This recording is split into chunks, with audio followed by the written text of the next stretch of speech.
येशू ख्रिस्ताच्या पवित्र नावात 21 जून 2020 चे उपासने मंडळीची मी मनापासून स्वागत करीतो. मंडळीतल्या वडिलांना वडील दिवसाची हार्दिक शुभेच्छा. या भक्तीची सुरुवात आपण स्तोत्रसंहिता 100 वचने 1 आणि 2 वाचून करूया.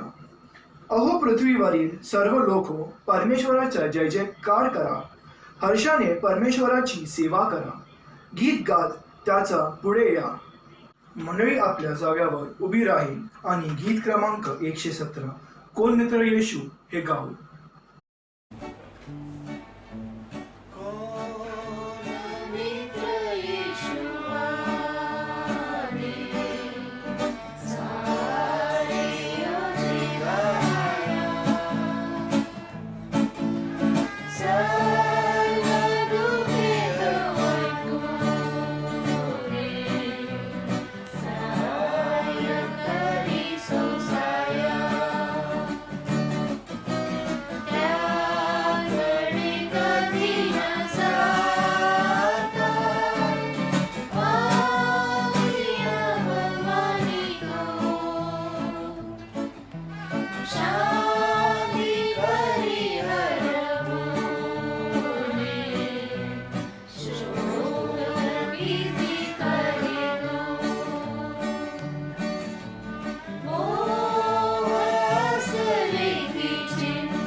मंडळी आपल्या जाग्यावर उभाच असताना प्रेषिताचा मतंगीकार म्हणू.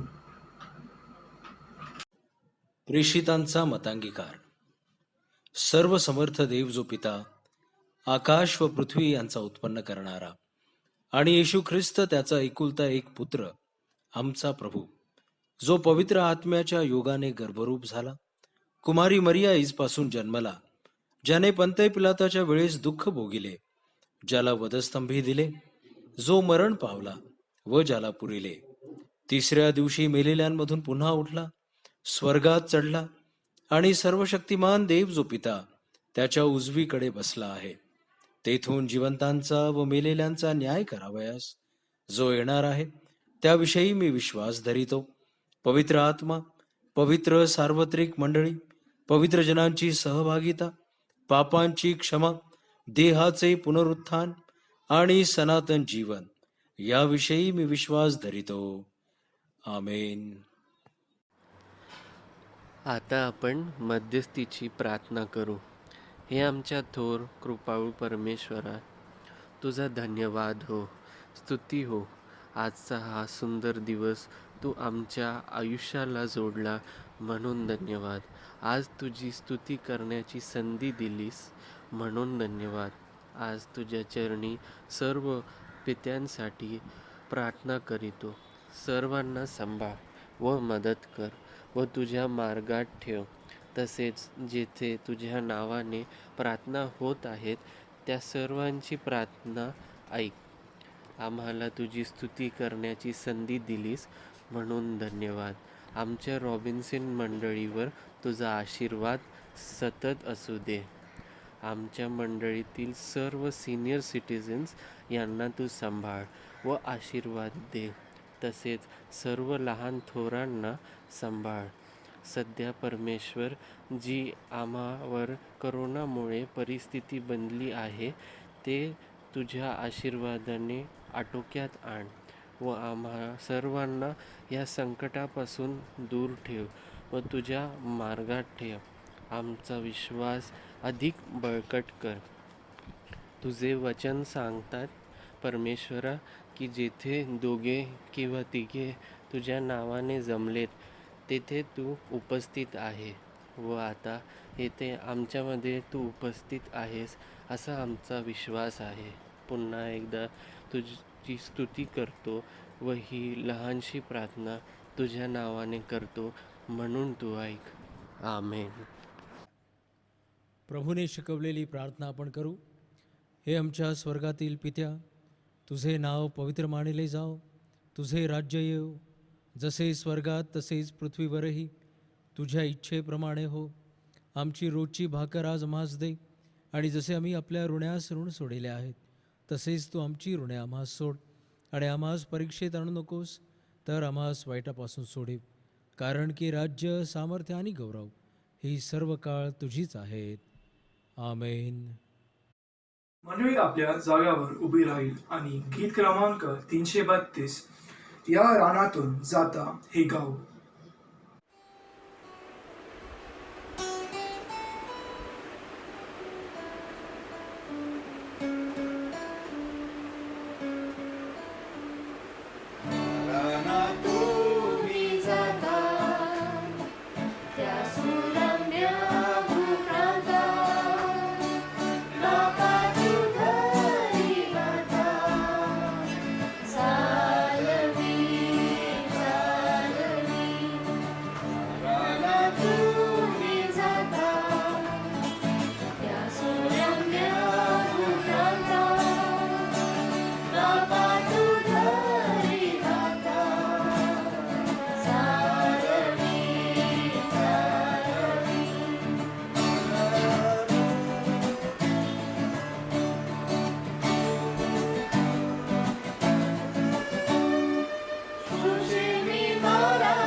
संस्कार व विधी या पुस्तकातून पृष्ठ क्रमांक 34, 25वा रविवार. उठ, प्रकाशमान हो, कारण प्रकाश तुझकडे आला आहे. परमेश्वराचे तेज तुझवर उदय पावले आहे. पहा, अंधकार पृथ्वीला झाकीत आहे, निबिड काळोख राष्ट्रास झाकीत आहे. पण तुझवर परमेश्वर उदय पावत आहे, त्याचे तेज तुझवर दिसत आहे. राष्ट्रे तुझ्या प्रकाशाकडे येतील, रोज तुझ्या उदय प्रभेकडे येतील.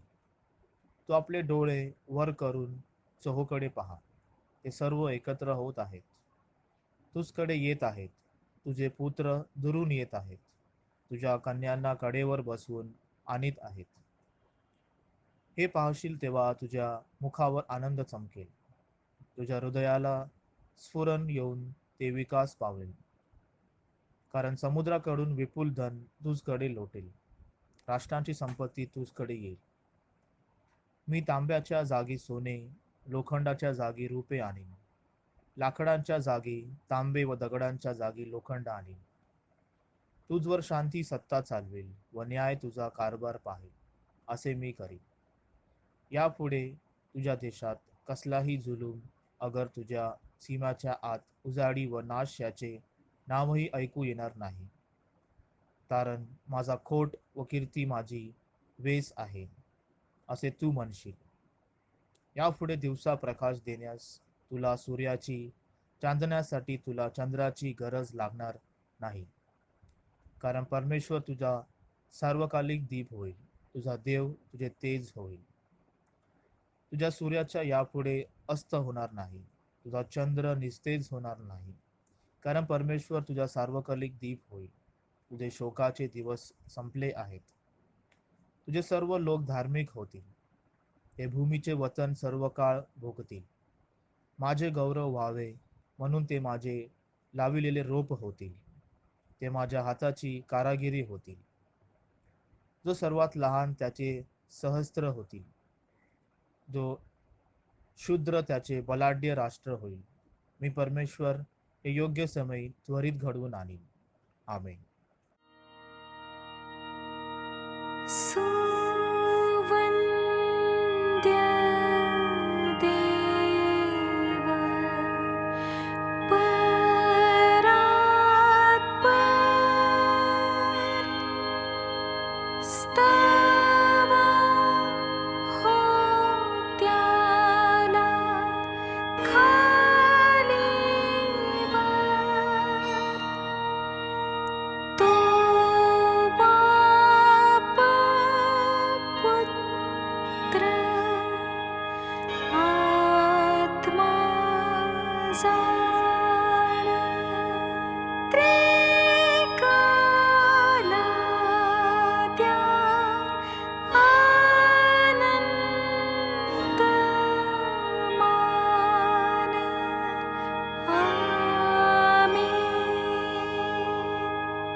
आता पवित्र शास्त्राचे वाचन होईल. मी रमेश नवालकर यांना विनंती करतो की त्यांनी आजचे शास्त्र भाग वाचावे.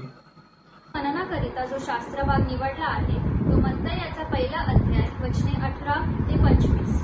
येशू ख्रिस्ताचा जन्म या प्रकारे झाला. त्याची आई मरिया तिचे योसेफास वागदान झाल्यावर त्यांचा सहवास होण्यापूर्वी ती पवित्र आत्म्यापासून गर्भवती झालेली दिसून आली. तिचा पती योसेफ नीतिमान होता व तिची बेअब्रू करण्याची त्याची इच्छा नसल्यामुळे तिला गुप्तपणे सोडावा त्याने विचार केला.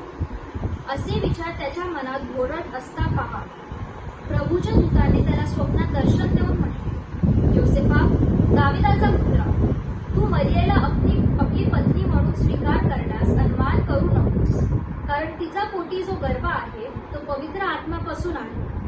तिला पुत्र होईल आणि त्याचे नाव तू येशू असे ठेव, कारण तोच आपल्या प्रजेला त्यांच्या पापांपासून तारेल. ही सर्व अशांसाठी झाले की प्रभूने संदेष्टांच्या द्वारे जे सांगितले ते पूर्ण व्हावे. ते असे, पहा, कुमारी गर्भवती होईल व तिला पुत्र होईल आणि त्याला इमॅन्युएल हे नाव देतील. या नावाचा अर्थ आम्हा बरोबर देव. तेव्हा झोपेतून उठल्यावर त्याने प्रभूच्या दूताने आज्ञापिल्याप्रमाणे केले. त्याने आपल्या पत्नीचा स्वीकार केला, तरी तिला पुत्र होईपर्यंत त्याने तिला जाणले नाही. त्याने त्याचं नाव येशू असे ठेवले. आमेन. मंडळी आपल्या जाग्यावर उभी राहील आणि गीत क्रमांक 152 चेती अमा देना हे गाऊ.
आज या वडील दिवसानिमित्त आपल्याला लाभलेले वत्ते आहे मिसेस श्वेता शशिकांत त्रिभुवन. त्या आमच्या मंडळीतील वरिष्ठ सभासन आहेत. शिक्षिका म्हणून त्या परिचित आहेत. त्यांनी पवित्र शास्त्राचे अभ्यासक्रम पूर्ण केले आहे. विनंतीला मान देव त्यांनी आपल्या मंडळीसाठी बापवार या रविवारच्या उपासनी देवाच्या वचनातून बोध करायचे मान्य केले आहे. त्याबद्दल मंडळी त्यांची आभारी आहे. देवाच्या प्रिय मंडळीला माझा ख्रिस्तात सलाम. आज आपण पितृदिन साजरा करत आहोत, म्हणून सर्व पित्यांना पितृदिनाच्या हार्दिक हार्दिक शुभेच्छा. आणि सर्व मातांना ज्या पित्याचीही भूमिका निभावत आहेत, सिंगल मदर्स आहेत, त्यांनाही पितृदिनाच्या हार्दिक हार्दिक शुभेच्छा. सर्वात प्रथम मी देवाचे आभार मानते की त्यांनी मला त्याच्या वचनात बोलण्याची संधी दिली. आपल्या चर्चचे पाळक साहेब, पास्टेट कमिटी यांचेही मी आभार मानते. आणखीन एका व्यक्तीचे मला आभार मानायचे वाटतात, ते म्हणजे माझी मुलगी डॉक्टर रुद्धी, की जिच्यामुळे मी हा व्हिडिओ पाठवू शकले. आपण प्रार्थना करूया. पवित्र पवित्र पवित्र सेनाधीश परमेश्वरा, आकाश व पृथ्वी याच्या उत्पन्न करत्या, तुझ्या नावाला मी मान आणि महिमा देते बाप्पा. तू मला तुझ्या वचनावर बोलण्याची आज संधी दिलीस. मी जेव्हा तुझ्या वचनावर बोलत असेल तेव्हा बाप्पा, मी नाही तर तू बोलता बोलता हो बाप्पा. आम्हा सर्वांच्या मनाची कवाडं तू उघड बाप्पा, आणि तुझ्या वचनाचा आमच्या जीवनामध्ये दुधारी तलवारीसारखा तू वापर करून दे बाप्पा. येशू जो तुझा पुत्र, याच्या नावात मागते, म्हणून तू ऐक. आमीन. आज मी जो शास्त्रपाठ घेऊन आलेले आहे तो आहे मत्तेकृत शुभवर्तमान याचा पहिला अध्याय 18 ते 25 वचने. मत्तेकृत शुभवर्तमान याचा पहिला अध्याय 18 ते 25 वचने.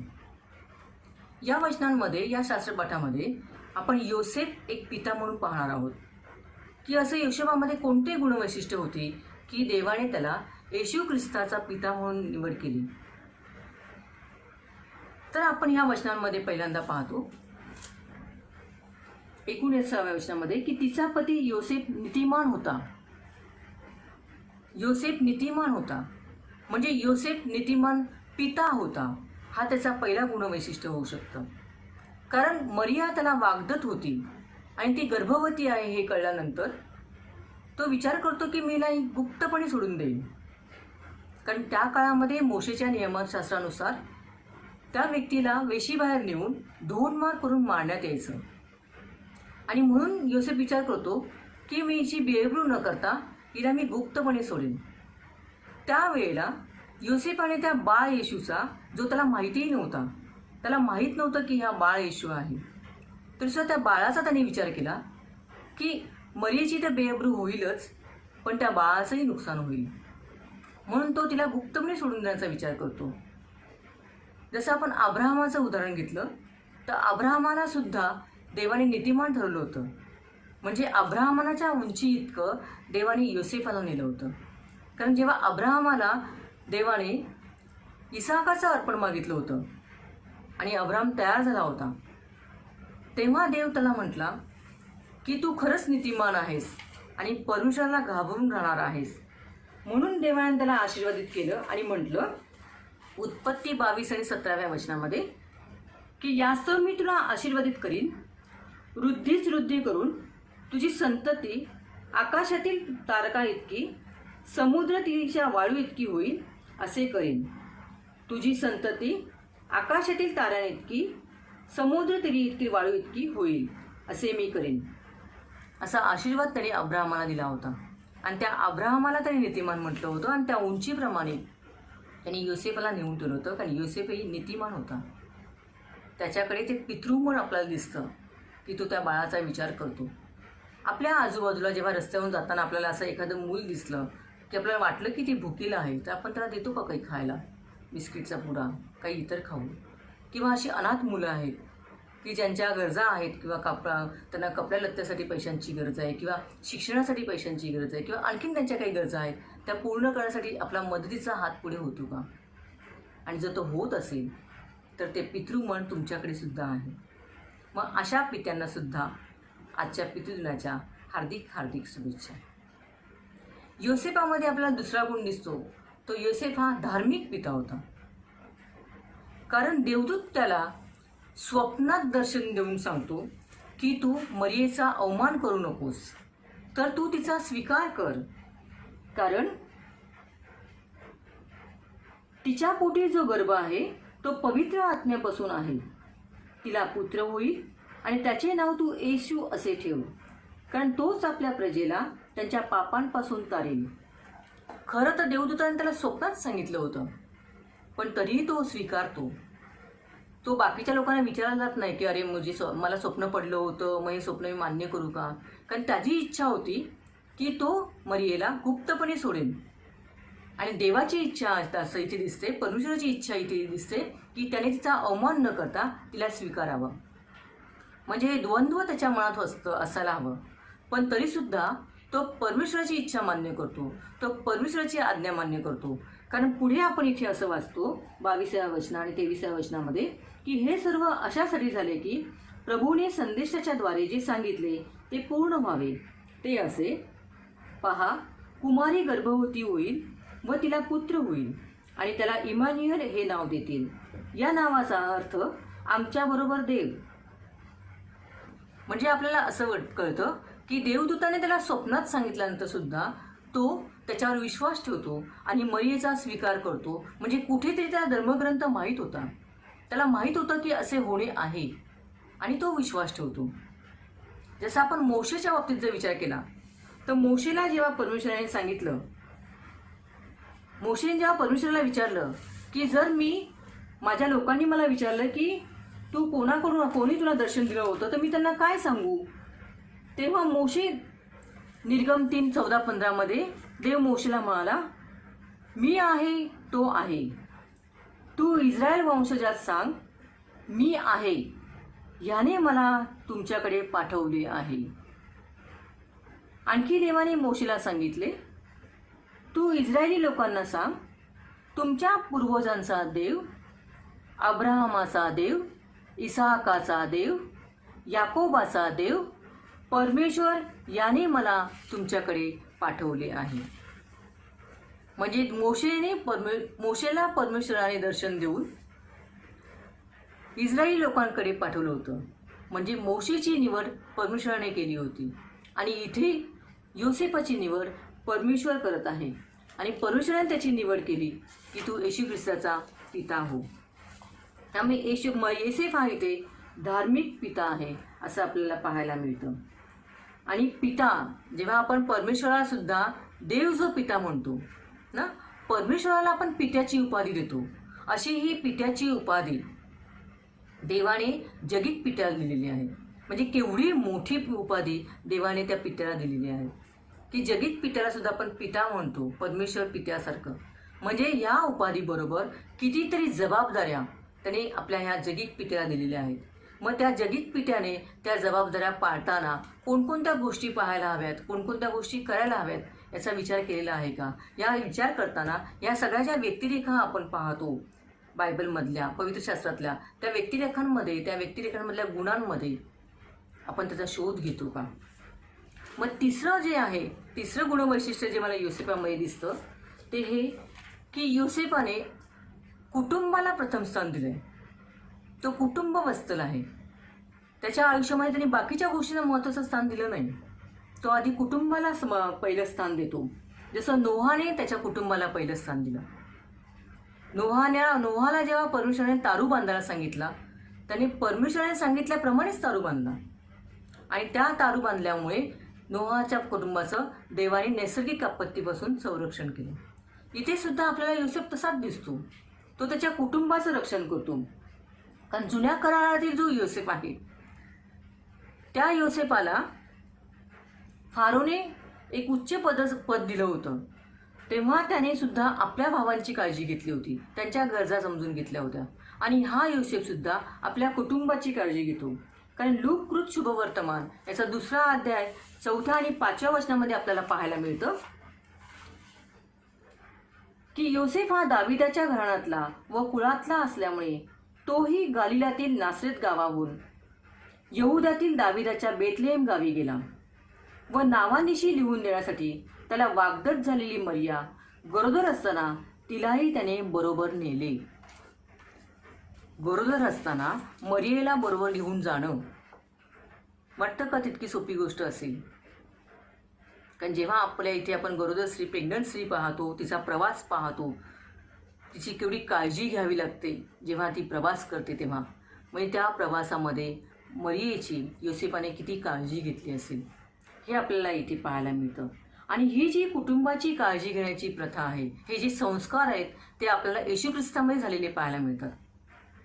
कारण मार्था आणि मरिया यांचा जो भाऊ लाजरस हा मेला आहे हे कळल्यानंतर येशू ख्रिस्ताने हा विचार केला असेल की अरे यांना पिता नाही, फक्त त्यांचा बंधू आहे, तो त्यांना पित्यासारखा आहे. पण हा जर बंधूही गेला तर? कारण आपण हा विचार येशू ख्रिस्त का करत असेल बरं?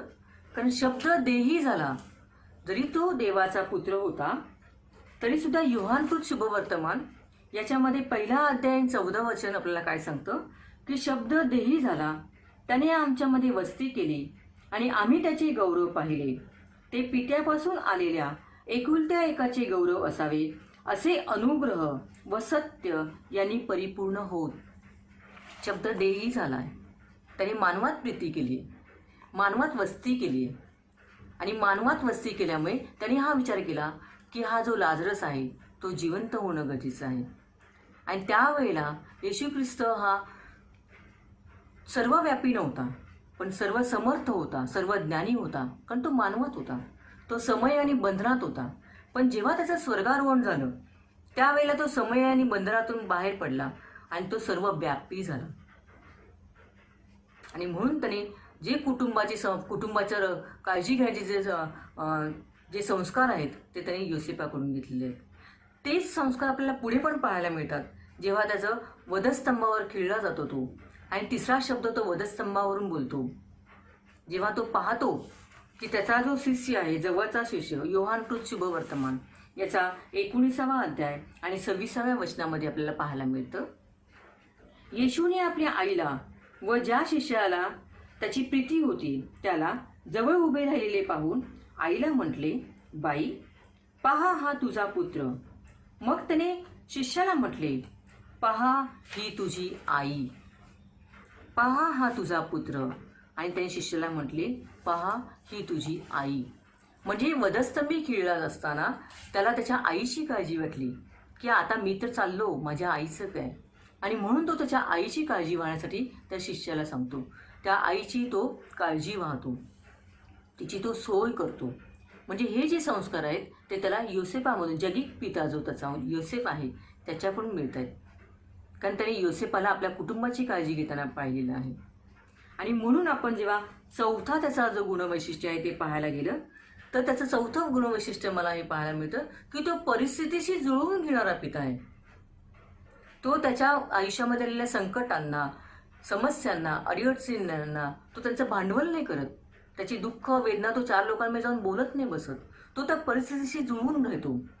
कारण जेव्हा त्याला परमेश्वराने सांगितलं की मिस्र देशात निघून जा, मत्तेकृत शुभवर्तमान याचा 2रा अध्याय आणि 13 ते 14व्या वचनामध्ये आपल्याला पाहायला मिळतं की पहा, प्रभूचा दूत योसेफास स्वप्नात दर्शन देऊन म्हणाला, उठ, बालक व त्याची आई यांना घेऊन मिस्र देशास पळून जा आणि मी तुला सांगेपर्यंत तेथेच राहा, कारण बालकाचा घात करण्यासाठी हेरोद त्याचा शोध करणार आहे. मग तो उठला आणि बालक व त्याची आई यांना घेऊन रातोरात मिस्र देशास निघून गेला.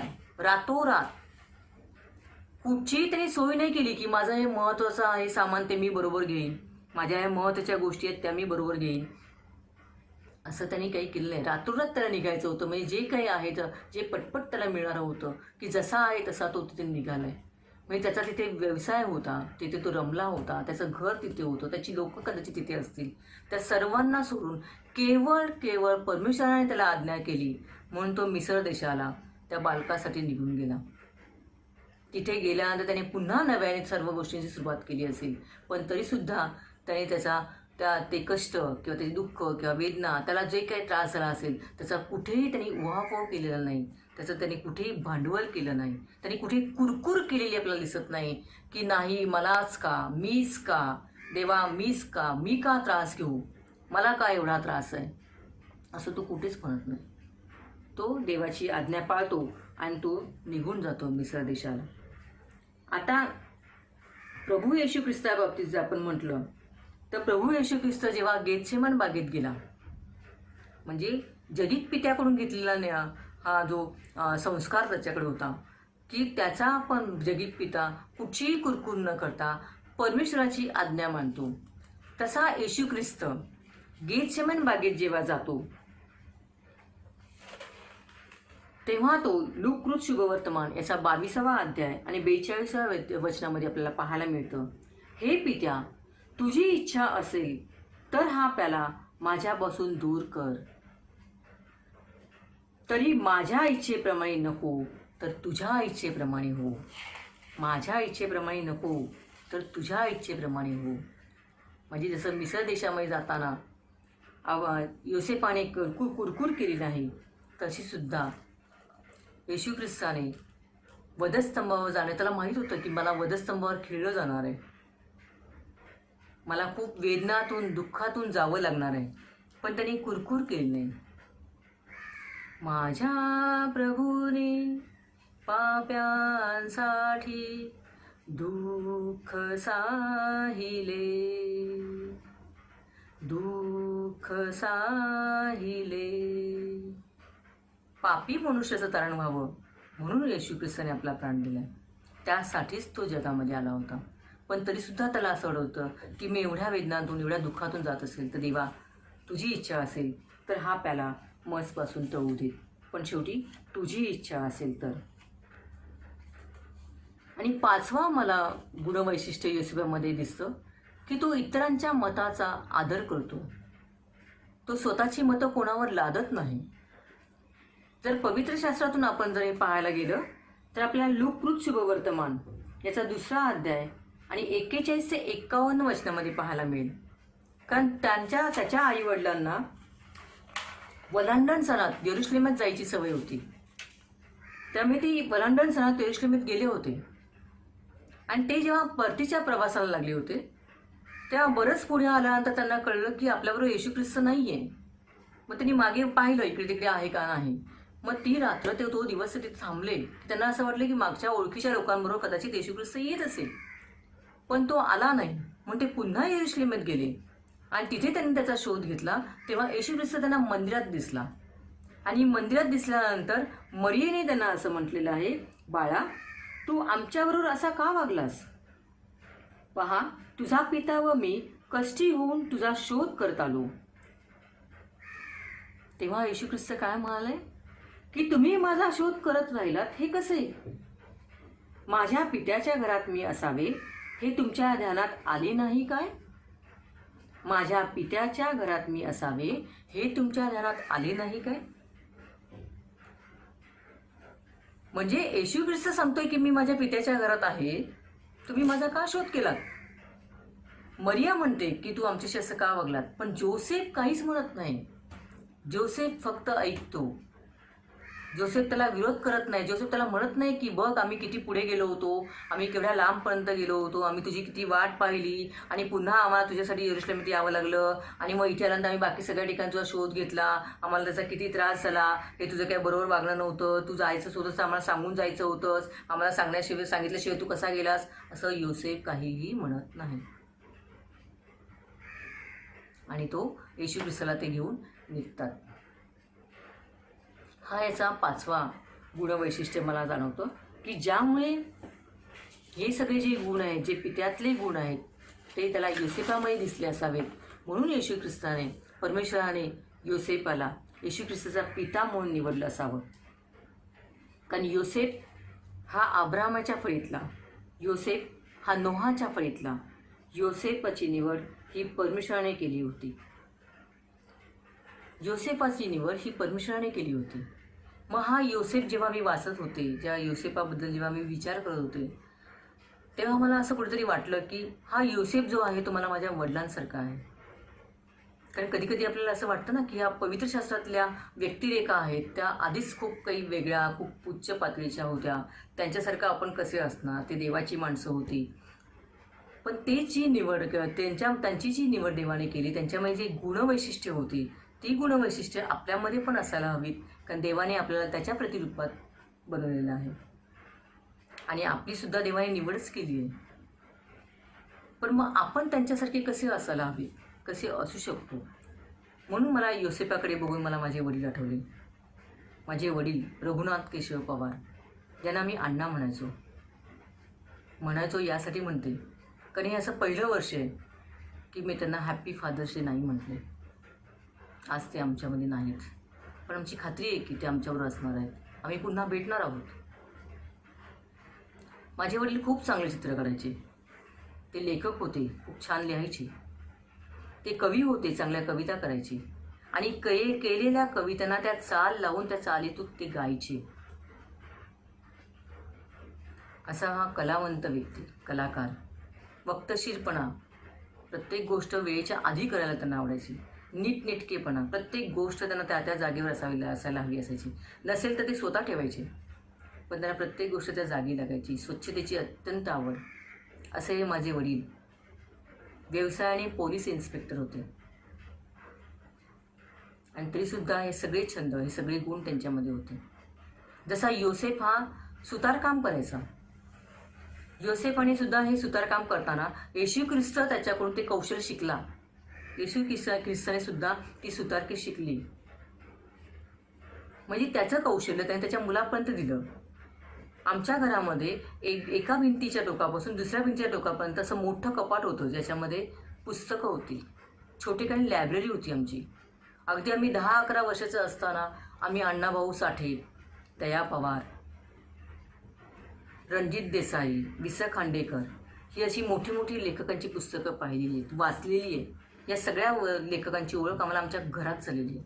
आम्ही लहान होतो तेव्हा आम्हाला चांदोबा, चंपक यासारखी पुस्तकं असायची आमच्यासाठी, आणि तरीसुद्धा आम्हाला ती पुस्तकं पाहायला. आमच्या वडिलांनी मला कधीच म्हटलं नाही की तुम्ही वाचा, हे खूप छान आहे, हे तुम्ही लिहा. कारण त्यांना सवय होती, चांगलं काही दिसलं, एखाद्या लेखकाचे चांगले विचार दिसले की ते लिहून ठेवायचे.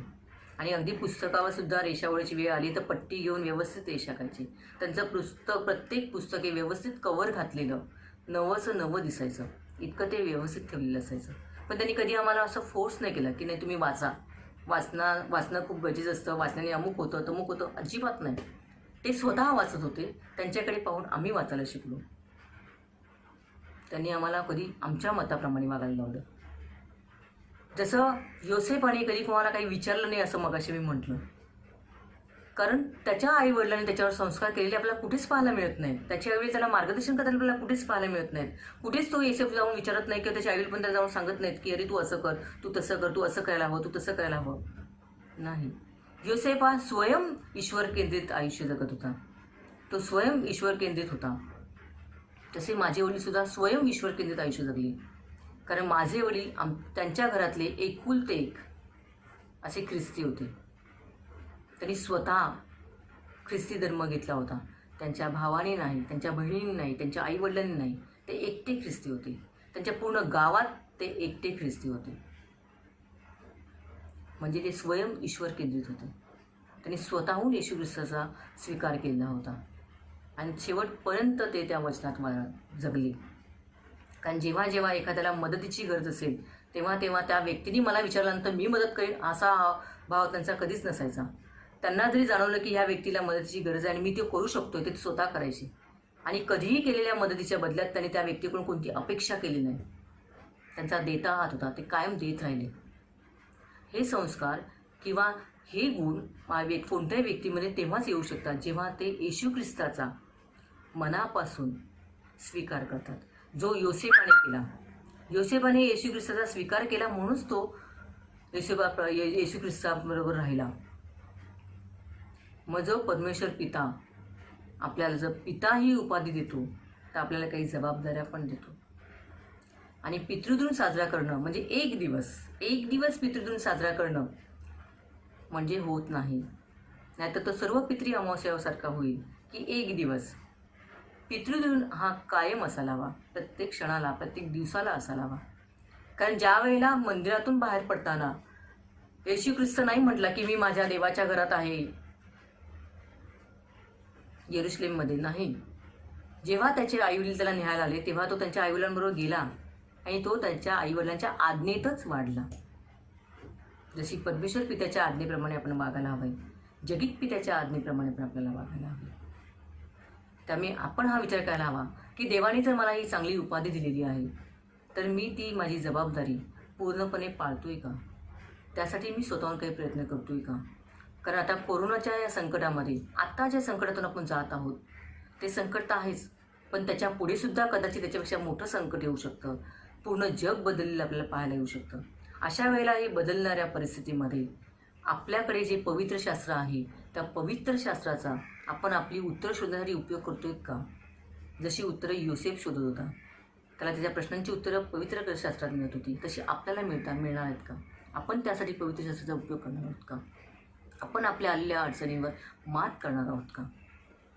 पिता म्हणून आपण खऱ्या अर्थाने जी निवड परमेश्वराने आपली केलेली आहे त्याप्रमाणे आपण वागणार आहोत का. देव करो आणि आपल्या सर्वांवर परमेश्वराची शांती असो. आमेन. धन्यवाद.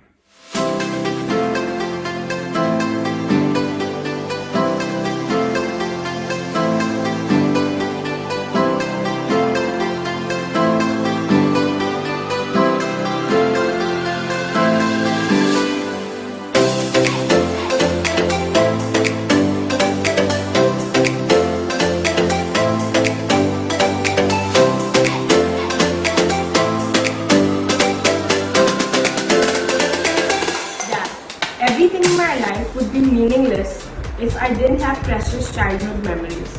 You supported me in all the good and bad times. Just like the way it is impossible to measure infinity, it is impossible to thank you for all that you've done for me. Thank you for being there every day with just the love and guidance I've needed and always being positive. Everything you've taught me has stuck with me, and I'm lucky to have a dad like you. Do you know the meaning of the word father? See, F is fantastic friend. A, active all time. T, talented and thoughtful. H, hardworking and humorous. E, encouraging every time. R, resourcefully refreshed. Happy Father's Day to all the fathers. May God bless. The father-daughter bond relationship is one of the best relationships in the entire world. I feel privileged to have that relationship with my dad. He has always been my rock and has always been the rock in my life, always has supported me, and the laughter, the fun, the crazy jokes and everything is a part of this wild, crazy journey. And today, on this very special day, I want to say thank you with all my heart, with all my love. I want to say thank you, Dad, for being there with me, for always being there with me. And today, the Father's Day, I want to say is that not only this day, but every single day forward, I want to cherish you, to appreciate you, so that you know that you are a very special person in my life and nothing is going to change that. I am privileged, I am proud to have a father like you. Love you, Dada. Happy Father's Day to all the amazing dads out there. Thank you. Praise the Lord, everyone. My name is Joel. As you all know, 3rd Sunday of June is Father's Day. So today, I am going to tell you something about my father. Daddy who catches a ball when we play. Daddy who fights with me. Daddy who orders a pizza for me. Daddy who taught me how to respect others, how to pray, and how to follow God. Thank you, Daddy, for being my superhero. And thank you for teaching me and guiding me. Thank you for loving me and protecting me. Thank you. It's your day, Daddy. I love you. You're my best friend. Happy Father's Day to the grandest dad and to all the fathers in the church. We all have a hero. And we call him Dad. Wishing all the heroes of the Robinson family a very happy Father's Day. Happy Father's Day to you, Dad, and to all the handsome fathers of our church. Happy Father's Day to the best dad and all the fathers in the church. Father's Day to all the fathers. We love you all. Dr. Ruddhi would like to wish all the fathers a very happy Father's Day. And since it's Father's Day, I would like to talk about my dad. There are a lot of things to talk about him though. One thing which I feel will be different from all the other fathers is that he still considers me a kid. Now most of you will think that it's not uncommon. Everybody thinks that the children are kids. But the difference is that he'll still pull my cheeks, he'll still pull my nose, he'll still play with me like I'm just a newborn baby or a kid. So yeah, honestly, it irritates sometimes, but then I love you, Dad. Have a great Father's Day. Hello everyone. Today I'm going to share a poem on the special Father's Day.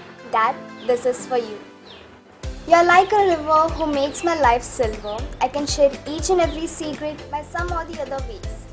You help me to achieve a target in the world of race.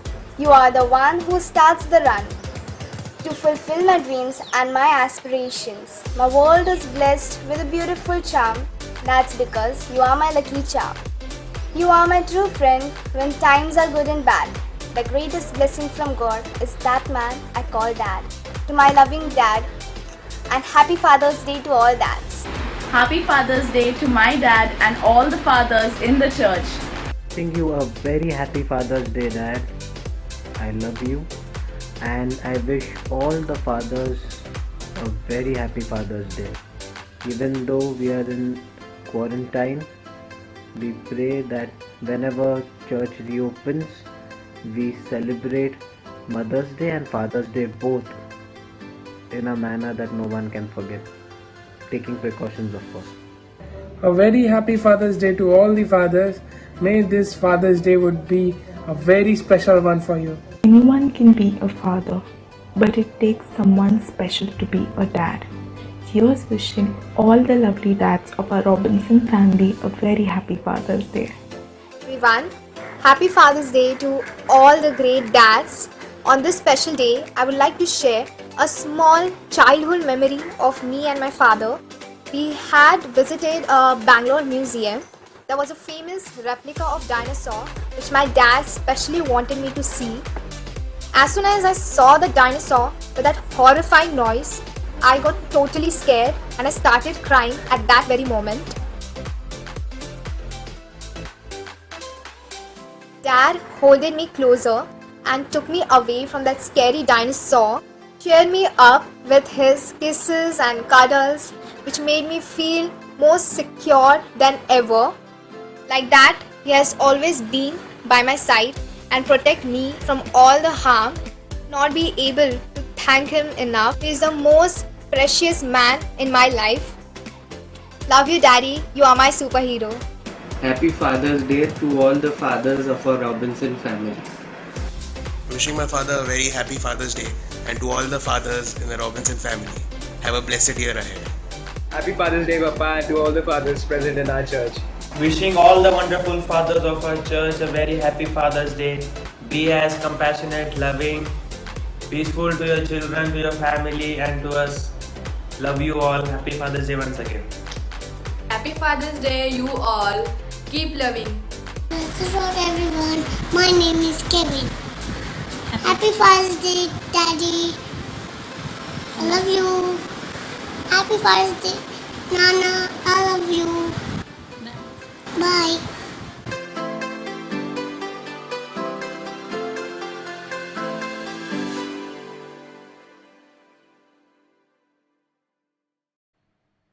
ज्या प्रियजनांनी आपला वाढदिवस लग्न वर्धापन दिन मागील आठवड्यात साजरा केला असेल त्यांच्यासाठी आपण उपकार स्तुतीची प्रार्थना यावेळेस करणार आहोत. त्यांना विनंती आहे की ते आपापल्या जागेवर गुडघ्यांवर येऊन या प्रार्थनेत सम्मिलित होऊ शकतात. आपण प्रार्थना करू. सर्वसमर्थ, सर्वज्ञानी, सर्वव्यापी आमच्या जिवंत कनवाळू कृपाळू परमेश्वरा, तुझ्या पवित्र सानिध्यात येण्याची ही सुंदरशी वेळ तू आम्हाला दिलीस. आम्ही तुझे उपकार स्मरण करीतो.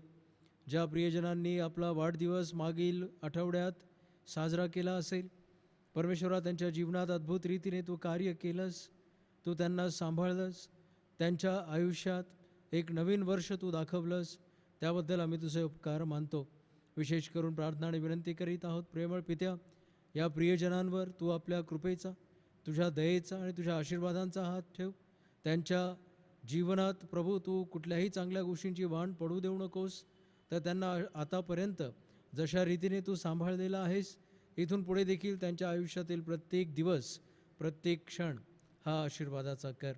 परमेश्वरा, नवीन वर्षात पदार्पण केलेलं असताना लागणारी कृपा, शक्ती, शांती, दया, तुझा आशीर्वाद या प्रियजनांच्या पाठीशी सदोदित असू दे.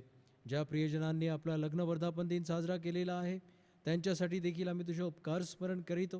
प्रेमळ पित्या, या वैवाहिक जीवनात त्यांच्या प्रवासात तू होतास, त्यांना कौटुंबिक आशीर्वाद तू लाभू दिलेस आणि प्रेमळ पित्या, एकमेकांवरची निष्ठा, एकमेकांवरची प्रीती तू कधीच कमी होऊ दिलेली नाहीस.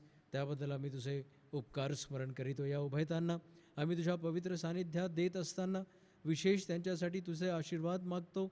परमेश्वरा, त्यांचं वैवाहिक कौटुंबिक जीवन आणि मंडळीशी असलेलं ते त्यांचं कर्तव्य आणि कौटुंबिक एक आदर्श या मंडळीत स्थापित करीत असताना प्रत्येक कुटुंबावर तू आपला विपुल आणि भरपूर आशीर्वाद पाठव. त्यांच्या इथून पुढच्या सर्व आयुष्यात प्रभुदेवा तुझी कृपा, तुझा आशीर्वाद त्यांच्याबरोबर राहील अशी दयादृष्टी तू त्यांच्यावर कर. आणि प्रेमळ पित्या, त्यांच्या जीवनात सुख, समाधान आणि सर्व प्रकारचं साफल्य तू दे. आम्ही त्यांच्या सर्व प्रिय कुटुंबियांना, त्यांच्या प्रिय लेकरांना, नातवंडांना आम्ही तुझ्या हाती सोपवितो. परमेश्वरा, तू त्यांच्यावर आपला आशीर्वादाचा हात ठेव. आजची ही भक्ती सर्व तरुण, संडे स्कूल आणि MYAF या प्रियजनांनी आपल्या पित्याचा सन्मान म्हणून जी काही प्रस्तुती दिलेली आहे त्या सर्व प्रियजनांवर तू आपला विपुल आणि भरपूर आशीर्वाद पाठव. आणि परमेश्वर पित्या, प्रत्येक पिता ज्याने या जगात येऊन पित्याची कर्तव्य पूर्ण केलेली आहेत त्या सर्व पित्यांना आम्ही तुझ्या हाती सोपवितो. सर्वांवर विपुल आशीर्वादांची वृष्टी कर, दीर्घायुष्य दे. आणि आपलं कर्तव्य पार पाडत असताना परमेश्वरा, तुझ्यासारखं मन, तुझ्यासारखी मनोवृत्ती, तुझ्यासारखं अंतःकरण प्रत्येक पित्याच्या ठाई तू दे. मागणी आणि कल्पनापेक्षा अधिक देणारा बाप तू आहेस. मागण्याआधी तू आमच्या गरजा पुरविल्यास, म्हणून आम्ही तुझे उपकार स्मरण करीत ज्या प्रियजनांनी आपला वाढदिवस, लग्न वर्धापन दिन साजरा केलेला आहे आणि आमच्या मंडळीतील प्रत्येक पिता या नात्याने ज्यांनी आपली कर्तव्य प्रामाणिकपणाने पार पाडली आहेत, पार पाडत आहेत, अशा सर्वांवर तू आपला विपुल आणि भरपूर आशीर्वाद पाठव. येशू ख्रिस्त आम्हा सर्वांचा प्रभू, त्याच्याच प्रिय, पवित्र आणि गोड नावाने मागतो, म्हणून तो ऐक. आमेन. मंडळीसाठी जाहिराती अशा प्रकारच्या आहेत. मी सर्वप्रथम देव जो पिता याचे मनापासून आभार मानतो की लॉकडाऊन झाल्यापासून इतके दिवस आम्ही एकमेकांपासून दुरावले गेलेले आहोत. तरी देखील या व्हर्च्युअल मीडियाच्या माध्यमातून ऑनलाईन आपण एकमेकांची भेट घेत आहोत. न चुकता प्रत्येक रविवारी आणि शुक्रवारी आमची भेट ख्रिस्ताच्या या सर्व समर्थ नावात होत आहे. आम्ही देवाला धन्यवाद देतो. परमेश्वराची मी उपकारस्तुती करू इच्छितो प्रत्येक या मंडळीतील पित्यासाठी.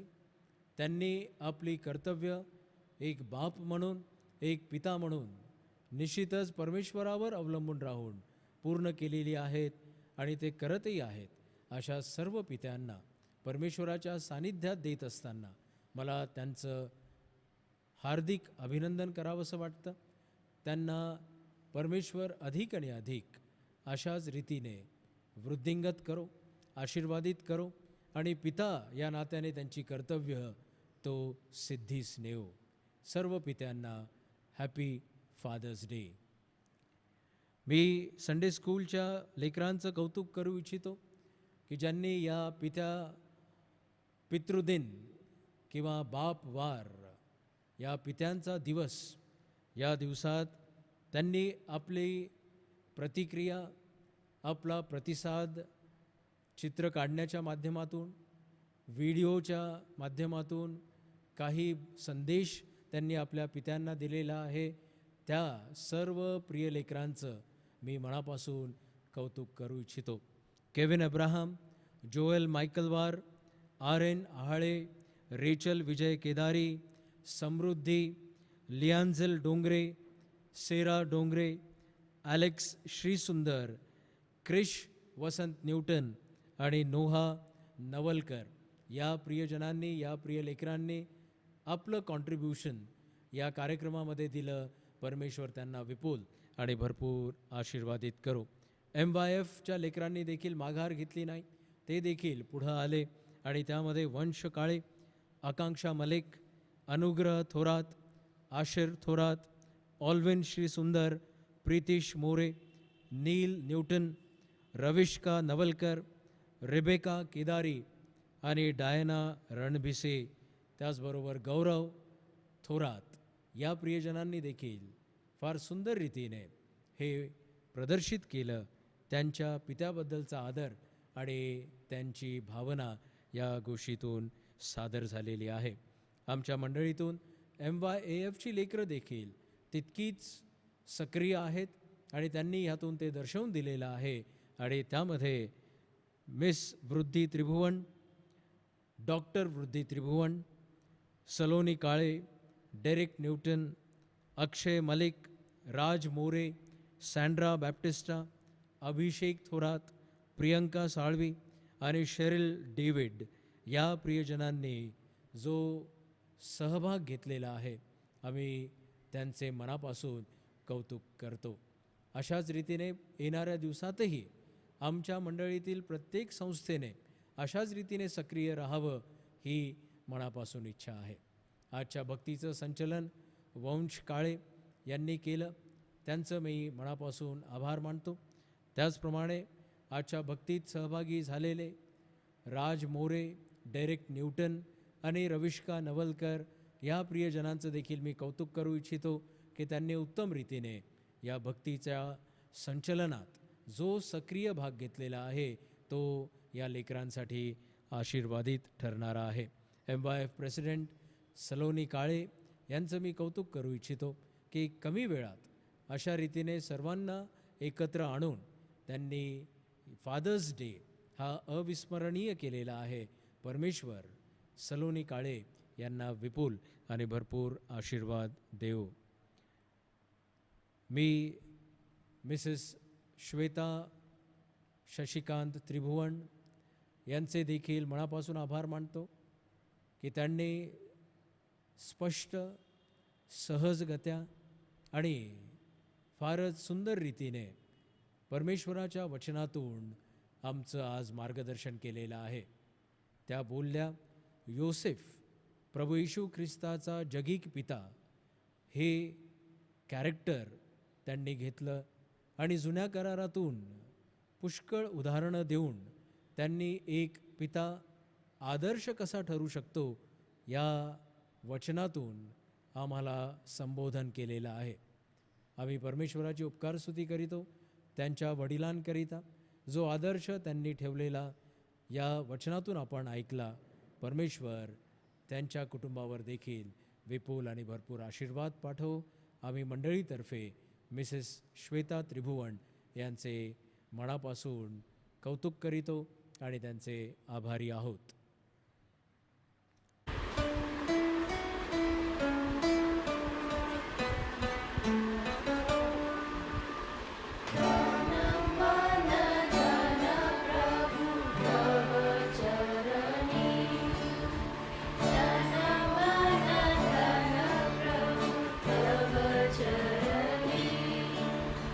सकल तुझे दिले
आपण समर्पणावर देवाचा आशीर्वाद मागू.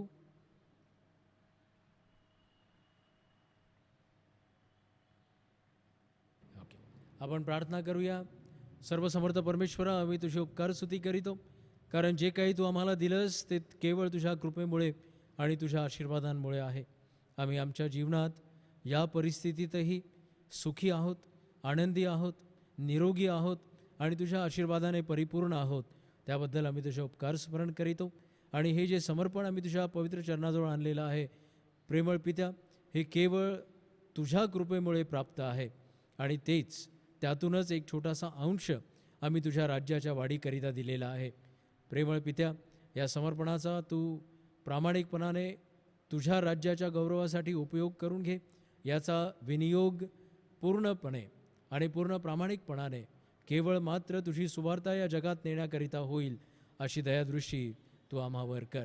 ज्या प्रियजनांना तू या सर्व परिस्थितीतही तुझ्याकडून मिळणारं शारीरिक, मानसिक, आध्यात्मिक, आर्थिक, भौतिक आणि सामाजिक अशा सर्व प्रकारचं संरक्षण पुरवलेलं आहेस प्रभू, आम्ही तुझे उपकार स्मरण करीत हे समर्पण तुझ्या पवित्र चरणाजवळ ठेवत असताना त्यांच्या जीवनाबद्दल, आमच्या मंडळीतील प्रत्येक कुटुंबाबद्दल, प्रत्येक लहान थोरांबद्दल, विश्वासणाऱ्या या मंडळीबरोबर प्रभू तुझी उपस्थिती आहे आणि तू त्यांच्यावर आपल्या आशीर्वादांची वृष्टी करीत आहेस. या खात्रीने आणि विश्वासाने हे समर्पण आम्ही तुझ्या चरणाजवळ समर्पित करीतो.